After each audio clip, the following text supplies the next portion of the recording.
What are 3 words that would describe you? It's a ridiculous question, and yet these are the questions that our students, our junior high and high school students, are being asked as they go back to school this fall. Hi, my name's Austin Schultz. I am the high school pastor for the Ramona campus here at North Coast, and 3 words that could describe me, if that's possible, are disciple, husband, and basketball. I'm not a basketball, as you can tell, but I love basketball. I'm a coach at Poway High School. I am a camp coach. I run basketball camps called And1 Academy in San Marcos for kids 1st through 8th grade. And those are 3 words that could describe me, and yet they don't encapsulate all of who I am. And yet in this Sermon on the Mount, Jesus is calling them to just one word of identity. If you could just use one word to describe yourself, here's the word. And that's what we're going to be diving into today in Matthew chapter 7, verse 24. It says this: "Everyone then who hears these words of mine and does them will be like a wise man who built his house on the rock. And the rain fell, and the floods came, and the winds blew and beat on that house, but it did not fall, because it had been founded on the rock. And everyone who hears these words of mine and does not do them will be like a foolish man who built his house on the sand.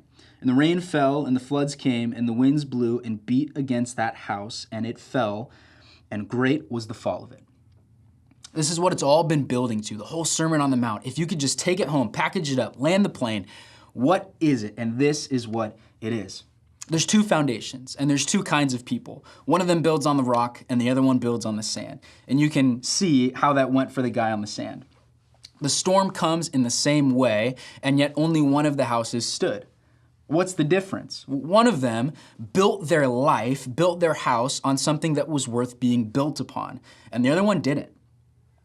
What's the key to this passage? Well, the one who hears these words and does them, that's the one who's the wise man. That's the person who builds on a firm foundation. And what is somebody called that builds their life on Jesus? What is somebody called that hears his words and puts them into practice? Well, it's a disciple. It's an identity statement. It's the one thing he's calling them to. If you could place it in one word, what is Jesus calling us to on the Sermon on the Mount? To be a disciple, to follow him, to lay everything else to the side and keep our eyes on him and build our life on him. And for me personally, more than husband, more than pastor, more than coach, more than basketball or anything in this world, what I and all of us, if we claim to follow Jesus, need to be building upon are simply his words. Just focusing on what he says, putting that into practice, keeping in step with obedience in that.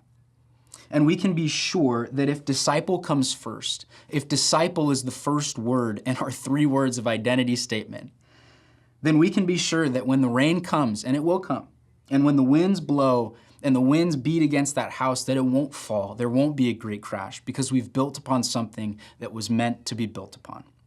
I hope this was encouraging for you all as it was encouraging for me today. God bless.